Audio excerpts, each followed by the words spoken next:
Hello everyone, welcome to CSS academy. तो अब हम इस वीडियो में बात करेंगे limitation of sole proprietorship. Sole proprietorship के बारे में और इसके मेरिट के बारे में हमने लास्ट वीडियो में पढ़ लिया। अब हम इसकी कुछ बुराइयां या कुछ जो इसमें कमियां हैं sole proprietorship type of business में, वो हम इस वीडियो में देखेंगे। सबसे पहली जो इसमें कमी है वो है लिमिटेड रिसोर्सेज। चूँकि यहाँ पर एक ही पार्टनर है, ऐसे केस में वो बहुत ज़्यादा रिसोर्सेज कलेक्ट नहीं कर पाता। ज़्यादा पार्टनर होते तो ज़्यादा रिसोर्स कलेक्ट करते, ज़्यादा पैसे कलेक्ट करते, ज़्यादा अमाउंट पर आप प्रोडक्शन कर पाते। लेकिन चूंकि आप एक ही सिंगल पर्सन है, तो ऐसे केस में आप छोटे लेवल पर काम कर पाते हैं, कम रिसोर्सेज के साथ काम कर पाते हैं। अगला है लिमिटेड लाइफ। अब यहाँ पर चूँकि बिजनेस जो है वो बिजनेसमैन जब तक चला रहा है तब तक चलता है। अगर वो मर गया तो ऐसे केस में बिजनेस बंद होने की संभावना होती है। तो इसीलिए क्या बोलता है लिमिटेड लाइफ। आपके business as a sole proprietor अगर आप कोई बिजनेस शुरू करते हो तो उसकी लाइफ जो होती है वो क्या होती है, बहुत ही कम समय के लिए होती है।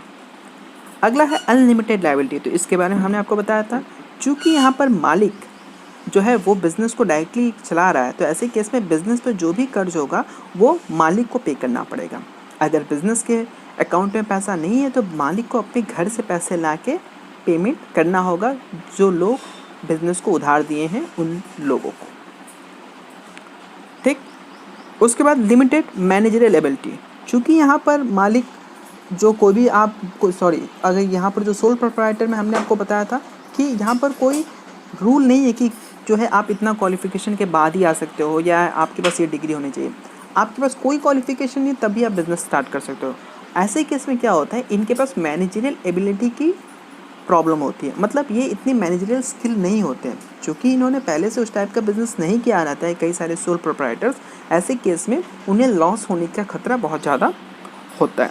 ठीक है। और साथ में चूँकि इनके पास उतना एक्सपीरियंस नहीं है, ये डिसीजन भी सही समय पे सही डिसीजन भी नहीं ले पाते हैं। अब हम अगले टाइप ऑफ बिजनेस की बात करेंगे जो कि जॉइंट हिंदू फैमिली बिजनेस है। तो जॉइंट हिंदू फैमिली बिजनेस क्या होता है? Business owned by members of a joint Hindu family. It is oldest system of business that can be seen only in India. तो भारत में जॉइंट हिंदू फैमिली बिजनेस आप देख सकते हो। जैसे कई लोग बोलते हैं पुश्तैनी इनका धंधा है, ठीक है। जैसे मिठाई वाले जो होते हैं पुश्तैनी बिजनेस होता है, कई सारे लोगों का पुश्तैनी कारोबार होता है, तो उसको हम लोग जॉइंट हिंदू फैमिली बिजनेस में करते हैं। और ये जो होता है भारत में ही ये मिलता है, बाकी वर्ल्ड में कहीं नहीं होता। तो इसमें ये क्या है, it is govern by the provision of Hindu law. तो ये जो है इसमें जो रूल्स एंड रेगुलेशंस है वो हिंदू लॉ के अकॉर्डिंग है, जो कि हिंदू लॉ में लिखा हुआ है। The basis of membership in the business is birth in a particular family and 3 successive generation can be member in the business. तो यहाँ पर जो पार्टनर है इस बिजनेस में कोई भी मेंबर बन सकता है अगर आप उस जॉइंट हिंदू फैमिली में आपका बर्थ हुआ है या आप उस फैमिली में जन्म लिए। और यहाँ पे क्या होता है, इसके जो सक्सेसिव होते हैं वो 3 सक्सेसिव होते हैं, मतलब आप हुए, आपका लड़का, फिर उस लड़के का लड़का, मतलब ये सक्सेसिवली 3 लोग अपने आप ही इसके मेंबर हो जाते हैं। 3 सक्सेसिव जो जनरेशन है वो अपने आप ऑटोमेटिकली जो बिजनेस है उसका मेंबर हो जाता है। आगे क्या बताता है, the business is controlled by the head of the family who is the eldest member and is called करता। तो यहाँ पर क्या है, इसको मैनेज कौन करता है, इसको कंट्रोल, मैनेज तो सब मिलकर काम करते हैं, लेकिन इसको जो मेन कंट्रोल होता है, जो मेन हेड होता है, वो कौन होता है, कर्ता होता है। जैसे आपके फैमिली में अगर बात करें तो आपके फैमिली में अगर आप अपने दादाजी के साथ रहते हो तो सबसे सीनियर कौन है, आपके दादाजी। तो आपके दादाजी को ही यहाँ पर कहा जाएगा कर्ता। ठीक है। तो यहाँ पर आगे क्या बताता है, all members male and female have equal ownership right over the property of an ancestor and they are known as co partners. तो यहाँ पर क्या होता है, जो मेल है और जो फीमेल है दोनों इक्वली इसके मेंबर होते हैं। ऐसे नहीं है कि मेल्स को आप ज़्यादा प्रायोरिटी दोगे, नहीं, यहाँ पर जितने मेल और फीमेल है सब जो है इक्वल पार्टनर के रूप में यहाँ पर काम करते हैं। अब बात करते हैं हम लोग features of joint Hindu family business के बारे में। सबसे पहले फॉर्मेशन। तो minimum 2 from the family and their ancestral property is used for the business. तो यहाँ पर क्या होता है, ये इसके हमने आपको बताया था हिंदू सक्सेशन एक्ट के तहत ये इसके सारे रूल्स एंड रेगुलेशंस जो है उसी जो लिखे गए हैं, हिंदू सक्सेशन एक्ट 1956 में जो रूल्स एंड रेगुलेशंस लिखे गए हैं उसी के तहत ये बिज़नेस चलता है। ठीक है। तो यहाँ पर बोलता है मिनिमम 2 मेंबर होने चाहिए इस बिज़नेस को स्टार्ट करने के लिए, और साथ में उनके पास उनके पूर्वजों की कोई प्रॉपर्टी होनी चाहिए, तब जाके आप जॉइंट हिंदू फैमिली बिजनेस के तहत अपने बिजनेस को रजिस्टर करवा सकते हैं। अगला है लायबिलिटी। देखिए, लायबिलिटी जो है पूरे पार्टनर्स की लिमिटेड होती है, एक्सेप्ट मेन जो हेड है उसकी। जो हमारा मेन हेड है उसे हमने एक नाम बताया था आपको थोड़ी देर पहले, क्या? कर्ता। ठीक है, तो जो कर्ता होता है, जो मेन हेड होता है, उसकी लायबिलिटी होती है क्या? अनलिमिटेड। बाकियों की होती है लिमिटेड। कहने का ये मतलब है, कल के डेट में अगर बिजनेस पे कोई लोन होता है बड़ा, तो ऐसे केस में जो आउटसाइडर है वो इसी कर्ता को पकड़ेंगे, बाकियों को नहीं पकड़ेंगे। ठीक है, तो लायबिलिटी यहाँ पर क्या बताता है? Liability of all the members are limited except karta whose liability is unlimited. आगे बात करते हैं कंट्रोल। तो यहाँ पर जो है कंट्रोल और मैनेज जो होते हैं, देखिए पार्टनर तो सब है, सारे घर वाले जो है मेंबर है, लेकिन यहाँ पर जो मेन लीड करता है वो कौन करता है? जो मेन कंट्रोल करता है वो है कर्ता। आगे बात करते हैं कंटिन्यूटी। अब यहाँ पर जैसे हमने सोल प्रोप्राइटर में देखा था, मालिक की मौत के साथ ही बिजनेस बंद हो जाता है, उसके चांसेस हैं। लेकिन यहाँ पे क्या है, अगर आपके दादाजी, मतलब जो भी बिज़नेस चल रहा है, अगर उस बच्चे के दादाजी एक्सपायर कर गए, तो ऐसे केस में वो उस बच्चे के पिताजी करने लगेंगे। तो ऐसे क्या होता है, जैसे ही जो male head, senior most male head expire करता है, तो उसके बाद जो उनसे जस्ट जूनियर है वो कर्ता के रूप में काम करता है। तो ऐसे केस में जॉइंट हिंदू फैमिली बिजनेस जो है वो कंटिन्यूसली आगे बढ़ता है। माइनर मेंबर्स, तो हमने आपको बताया इसके जो मेंबर्स होते हैं, जैसे ही आप उस घर में बर्थ लोगे, आप जैसे उसमें पैदा होगा उस घर में, आप जो है उस बिज़नेस के, फैमिली बिजनेस के मेंबर बन जाओगे। तो ऐसे केस में जो माइनर है उनको, वो भी जो है इस बिज़नेस के मेंबर बन जाते हैं।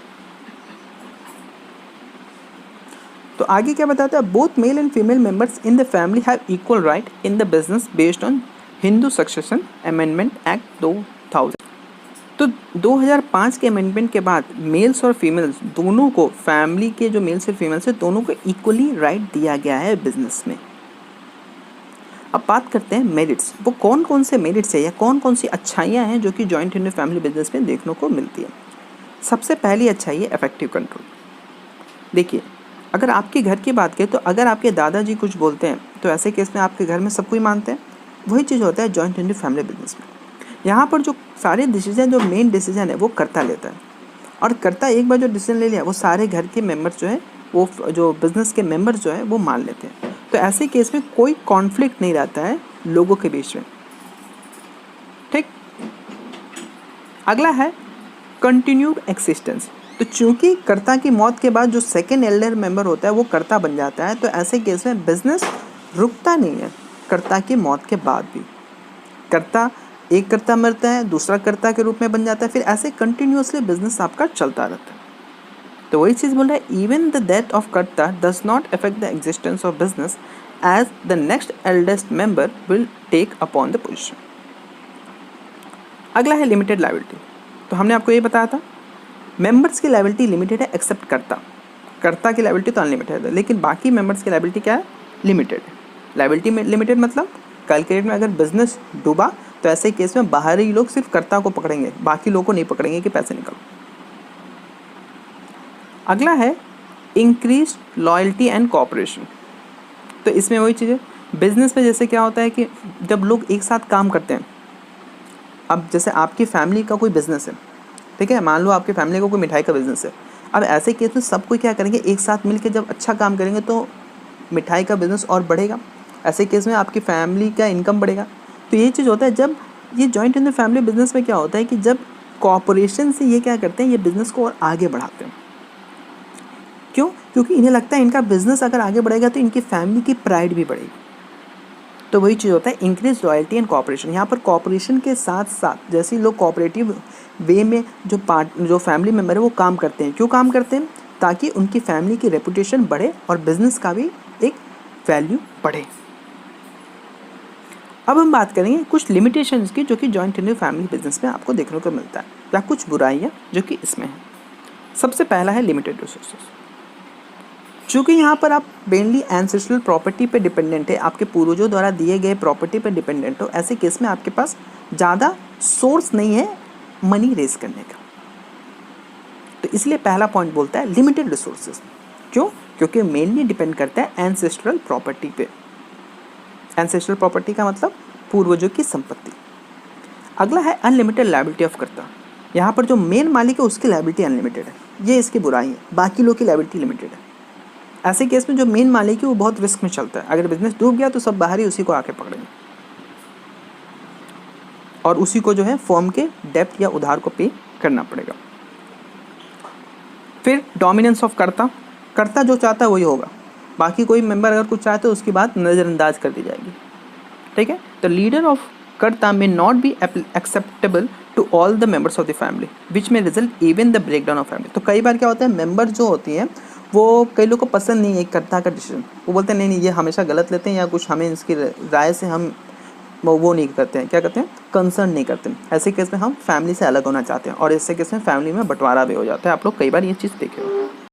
लास्ट आता है लिमिटेड मैनेजरियल स्किल। देखिए यहाँ पर जो कर्ता होता है वो ज़रूरी नहीं है कि वो सारे फील्ड में एक्सपर्ट हो। अब कर्ता को क्या है, कर्ता को बिजनेस कहाँ से मिला, उसको अपने पूर्वजों से मिला। अब उनके पूर्वज ने उन्हें बताया ये ऐसे ऐसे काम करना है, बस वो काम करता है। अब वो ज़रूरी थोड़ी नहीं कि वो हर फील्ड में मैनेजरियल फील्ड में एक्सपर्ट हो सकता है कुछ फील्ड में एक्सपर्ट हो, कुछ फील्ड में एक्सपर्ट ना हो सकता है प्रोडक्ट बनाने में एक्सपर्ट हो लेकिन उस प्रोडक्ट को मार्केट में बेच नहीं पा रहा हो, उसको अच्छी तरह से प्रमोट नहीं कर पा रहा हो।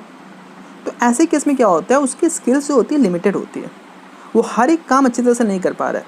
हो सकता है वो प्रोडक्शन कर पा रहा हो, अपने एम्प्लॉयज़ को मोटिवेट तो कर रहा है लेकिन अपने फैमिली मेम्बर्स को मोटिवेट नहीं कर पा रहा है। ऐसे केस में फैमिली में एक टूट की प्रॉब्लम, मतलब फैमिली में बंटवारे की प्रॉब्लम हो सकती है। तो यही चीज़ बोलता है मैनेजरियल स्किल की कई बार कर्ता में कमी होती है। ठीक, तो इसी के साथ जो है आपका joint Hindi family business complete होता है। अगले वीडियो में हम लोग पार्टनरशिप के बारे में पढ़ेंगे।